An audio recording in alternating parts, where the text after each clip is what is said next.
Hello, अस्सलाम वालेकुम। मैं प्रोफेसर शमीम अहमद अपने यूट्यूब चैनल पर आप लोगों से मुखातिब हूँ। आज की बात में मैं बात करूँगा अगेन, जिसके ऊपर बहुत वीडियो मैं ऑलरेडी बना चुका हूँ, role of Muslims in Indian politics. मुसलमान बाय एंड लार्ज 50 साल 60 साल तक तो कांग्रेस के साथ रहा, उसके बाद बीएसपी और समाजवादी को सपोर्ट किया, और अब 2027 का इलेक्शन आ रहा है और अभी रिसेंटली 5 स्टेट्स में इलेक्शंस हुए हैं। West Bengal, Assam, Tamil Nadu, Kerala and Puducherry. इन सब के नतीजे के बाद we should try to sit and analyse कि क्या सिचुएशन है मुल्क की और किस तरह से हम लोगों को बिहेव करना चाहिए। उसमें अपने पर्सनल एम्बिशंस को एक तरफ रखना होगा और कुछ ईमानदारी के साथ अपने कम्युनिटी के लिए भी और मुल्क के लिए भी जो बेहतर हो उस तरफ हमें सोचना होगा। आपने देखा कि ममता वेस्ट बंगाल में she was really A fighter, और मैं समझता हूँ उनसे बड़ा फाइटर तो इंडिया में शायद ही कोई लीडर हो। और पिछले इलेक्शन में यानी 2021 में she did very very well, लेकिन अब आपने देखा क्या हाल हुआ।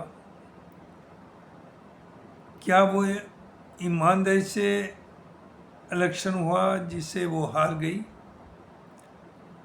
ये सब बहुत सी चीज़ें जो दिखती हैं वो होती नहीं। एक कहावत है, जो होती है वो दिखती नहीं, लेकिन यहाँ दिख रहा है कि हर तरह के हरबे इस्तेमाल किए गए उन्हें हराने के। एनी हाउ, टीएमसी को जो सीट्स मिली उनमें जो 47 सीट्स हैं उनमें 31 मुस्लिम्स हैं, और कांग्रेस को जो 2 सीट मिली वो दोनों मुस्लिम्स की है। इसकी वजह यह है कि वहाँ overall percentage of Muslims is around 32-35%, लेकिन ये तो एक एवरेज है। कुछ में हो सकता है 15% हो, कुछ डिस्ट्रिक्ट में 20% हो, लेकिन कुछ ऐसे ज़िले भी हैं उसमें जिसमें more than 60%, even up to 80% Muslims आबादी है। तो अगर ओवरऑल 20-25% यूनिफॉर्म है हर डिस्ट्रिक्ट में, तो आप बहुत कामयाबी होना बहुत मुश्किल है आपके लिए। लेकिन जहाँ आप मोर देन 60% हैं, वहाँ certainly you can win the election. और यही हुआ कि मुस्लिम्स जो थे वो बाय एंड लार्ज ममता के साथ थे या कांग्रेस के साथ थे, और ये रिजल्ट्स भी बता रहे हैं कि majority of Muslims went with both of these parties. क्योंकि जैसे मैंने अभी कहा कि ममता के 47 एमएलए जीते, जिनमें से 31 जो हैं वो मुस्लिम्स हैं, और कांग्रेस ने 2 सीट्स जीती हैं जिसमें दोनों ही मुस्लिम्स हैं। उसी तरह से फिर आसाम में आइए। आसाम में भी मुस्लिम, मैं समझता हूँ इंडिया में अंडमान निकोबार को छोड़ करके या कश्मीर को छोड़ करके हाईएस्ट पॉपुलेशन है मुसलमानों की, विच वेरीज फ्रॉम मे बी 36-37%। और वहाँ भी हुआ क्या है कि कांग्रेस ने 22 एमएलए की सीट्स जीती, और उन 22 में से 21 मुसलमान हैं। हाँ, AIUDF का ग्राफ बहुत नीचे गया, उन्हें सिर्फ 2 सीट्स मिली हैं। और सॉरी, कांग्रेस को जो मिली है वो 19 में से 18 मुस्लिम्स हैं, और ऑल इंडिया UDF के 2 MLA हैं, TMC का 1 मुस्लिम है, और एक और पार्टी RD है जिसका 1 MLA है। तो ये वही कंस्टिट्यूएंसीज हैं जिनमें मुसलमान अबाउ 60%, ये कि अबाउ 50% है, वहाँ पर आए। अब आपको देखना है कि यूपी में क्या एक्सपेक्टेड है। देखिए, यूपी में भी मुस्लिम्स की आबादी ऑफिशियली अराउंड 20% है, वैसे तो और ज़्यादा ही है। लेकिन अब सवाल, अब फिर मुस्लिम मेजॉरिटी डिस्ट्रिक्ट जो है वो बहुत कम है, उस तरह से नहीं है आबादी बटी हुई जैसे कि आसाम और वेस्ट बंगाल में थी। लेकिन फिर भी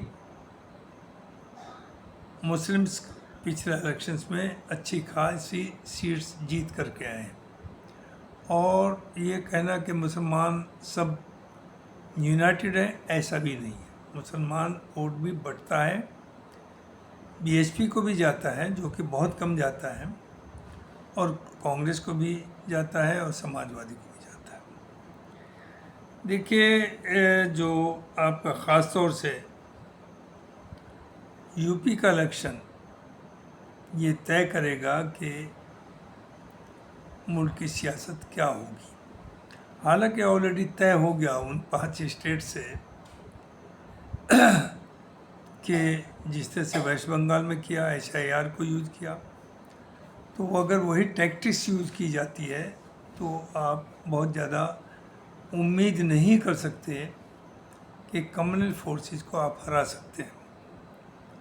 फिर जो देखने में एक और सबसे बड़ी बात नज़र आ रही है इन इलेक्शंस के जिस तरह से हुए, कि ये जो सो कॉल्ड सेकुलर पार्टीज़ हैं, ये BJP को हराने के लिए कहीं नहीं है, ये सिर्फ और सिर्फ अपने को जिताने के लिए इलेक्शन लड़ती हैं कि हम जीत जाएं। उस हम में not all the parties together but individual parties ये सोचती हैं। जैसे यूपी में अगर देखिए तो सर्टेनली समाजवादी का जो एक मकसद है वो होगा कि हमारी गवर्नमेंट बन जाए और हम जीत जाए।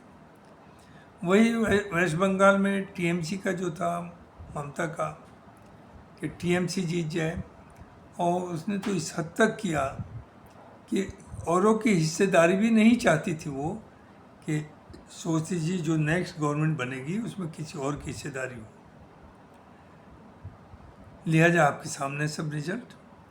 नॉट ओनली दिस, ममता ने आसाम में भी कैंडिडेट्स खड़े किए। तो आप ये बताइए, आसाम में आपका कैंडिडेट खड़े करने का मकसद क्या था? आप वहाँ कांग्रेस को सपोर्ट दे सकती थी, और अपनी स्टेट में भी कुछ ना कुछ सीट्स अपने एलाइज को अगर देती, कुछ कम्युनिस्ट को भी देती, कांग्रेस को भी देती, तो शायद वो दुर्गति ना होती जो कि अब हुई है। तो मैं बेसिकली जो भी लोग पावरफुल हैं रीजनल पार्टीज में, वो नहीं चाहते कि वो पावर दूसरों से शेयर करें। उन्हें लालच ये होता है कि सिर्फ और हम ही उसके मालिक रहें, और उसका नतीजा ये होता है जो आपने देखा है। वही चीज़ आई है अब यूपी में। देखिए, थ्रू आउट कंट्री मुसलमानों की एक फीलिंग है 2014 से कि उनके साथ बहुत जायज़ती हो रही है, और हो भी रही है, ये शिकायत ही नहीं, सच्चाई भी है। They are being targeted. लेकिन उन्हें ये भी समझना पड़ेगा कि ये पॉलिटिक्स है, हुकूमत बनाने के लिए कोई भी हरबा इस्तेमाल किया जाता है। BJP के पास कोई दूसरा ऑप्शन ही नहीं पोलराइजेशन के अलावा। तो BJP कामयाब हुई है, 80% तो लोग उसके साथ नहीं हैं हिंदू, लेकिन एक बड़ी मेजॉरिटी जो है हिंदू की, उन्हें में ये दहशत आर्टिफिशियल है हालांकि, क्रिएट करने में वो कामयाब रही कि मुसलमानों से मुल्क को बड़ा ख़तरा है और हिंदू को बड़ा ख़तरा है। कभी वो लौ जिहाद लाती है, कभी लैंड जिहाद लाती है, कभी धर्मांतरण लाती है, इस तरह के मामला उठाती रहती है। जबकि मेजॉरिटी ऑफ स्टेट्स में बीजेपी की हुकूमत है, सेंटर में उनकी हुकूमत है, सब एजेंसीज, पुलिस हो, मिलिट्री हो, उनके साथ है, जुडिशरी भी उनके साथ है। तो फिर ये 15% मुसलमान क्या बिगाड़ लेंगे किसी का? और ना ये सोच सकते हैं, ना ये इतने पागल हैं कि वो ये सोचें कोई रेवोल्यूशन या चेंज वो इंडिया में लेंगे। ना सोचना चाहिए। Majorities are Hindus, certainly they will rule, लेकिन सर्टनली मुसलमान ये ज़रूर सोच सकता है और सोचना चाहिए कि उसका गवर्नेंस में एक हिस्सेदारी हो। लेकिन इस वक्त जिस तरह के हालात हैं, जिस तरह से SIR हुआ बंगाल में, जहाँ आप सोचिए तकरीबन 97 लाख वोट ख़त्म कर दिए गए। और जब शिकायतें वगैरह हुई तो उसमें तकरीबन 21 लाख वोट्स ऐसे थे जिन्होंने एक अलग कैटेगरी में डाले, जिनके वोट इसलिए कटे थे उनके नाम में स्पेलिंग वगैरह में कमी थी, या पेरेंट्स की उसमें थी, या एड्रेस में कुछ फ़र्क था। जैसे अगर आप शमीम लिखते हैं SHAMIM भी होता है, SHAMEEM भी होता है, और उसी तरह अहमद AHMAD भी होता है, AHMED भी होता है, मोहम्मद MUHOMMED भी होता है, MOHAMA वो भी होता है। तो इस तरह की जो स्पेलिंग मिस्टेक्स थी, उनके बेसिस पे जस्ट इमेजिन 21 लाख वोटों को वोट डालने से रोका गया। तो क्लियर कट आपके सामने है कि किस तरह से मुल्क चल रहा है और इलेक्शन कमीशन किस तरह से एक्ट कर रहा है। और जुडिशरी भी जब सुप्रीम कोर्ट में केस जाता है तो उन्होंने नो डाउट ऑर्डर किया कि इन केसेस को जल्दी से जल्दी देखा जाए, चेक किया जाए। लेकिन जजेस भी बैठाए गए, लेकिन कुछ नहीं हुआ। 1000-2000 इसमें से वैलिड करके बाकी कहा कि अगले इलेक्शन में ये पार्टिसिपेट करेंगे। ये हुकूमत तो गई।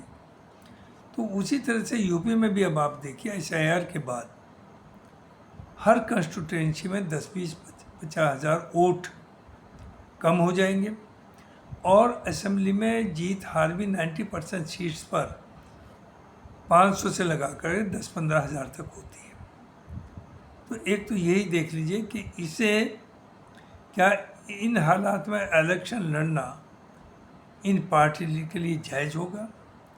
क्यों ये कॉल ये नहीं दे सकते कि हम इलेक्शन का बाइकआउट करते हैं? लेकिन नहीं देंगे, उतना दम नहीं, दम चाहिए उसके लिए।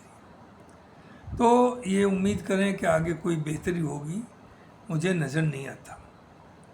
तो ये ज़रूर है कि मुसलमानों को सोचना चाहिए कि बीजेपी हुकूमत में आई तो भी, और बीजेपी वैसे तो जाने वाली नहीं है यूपी में, लेकिन अगर चली भी जाए तो वो जो उनके पुराने दिन थे वो वापस नहीं आने। पुराने दिन मीन्स कि समाजवादी की हुकूमत जो जब भी आती है, अनफॉर्चुनेटली, चाहे तो उनका जो इंटेलिजेंस है या उनकी जो फीडबैक मिलती है वो सही नहीं मिलती, चूँकि सर्टेनली हाई कमांड तो ये नहीं चाहता, लेकिन होता यही है कि जो बहुत ही घटिया किस्म के या ये कहिए क्रिमिनल बैकग्राउंड के मुस्लिम्स हैं, उन्हें आगे बढ़ाती है, और एक तरह से गुंडा राज जो बीजेपी चाल लगाती है वो काफ़ी हद तक सही होता है। बीजेपी का कहना भी यही है कि जो अगर समाजवादी की हुकूमत आती है वो यादव की या समाजवादी की नहीं, बल्कि मुसलमानों की हुकूमत है, जिसमें वो गुंडागर्दी के अलावा कुछ नहीं करते। ये काफ़ी हद तक 2012 से 17 तक देखा। समाजवादी ने शायद लीडरशिप ने ये सोचा कि मुसलमान कहीं नाराज़ ना हो जाए, लेकिन उन्हें ये चाहिए लीडरशिप को कि अच्छे लोगों को, अच्छे फेसिस को आगे लाए। क्योंकि यूपी के अंदर सिवाय समाजवादी के दूसरी पार्टी अभी इस पोजीशन में नहीं जो कि गवर्नमेंट बना सके, ओनली समाजवादी तैयार। दूसरी तरफ बीएसपी है। बीएसपी माशाल्लाह मायावती जो है वो इलेक्शन होने से 6 महीने या 8 महीने पहले जागती है और तरह तरह की बातें करती है। Everybody know that she is the B party, B team of BJP. मुसलमानों को जो पूरी सर्विसेज में और हर जगह जहां उनकी 2 से 4% प्रेजेंस है, उन्हें वो 25% तक टिकट देती है, क्योंकि उन्हें फाइनेंशियली भी करना है और उनके वोट को भी बर्बाद करना है। तो एक तो यह है, आप सोच समझ करके बीएसपी के साथ जाइए, और जो वाकई बीएसपी को देना चाहिए वो सीधा बीजेपी को दे दें।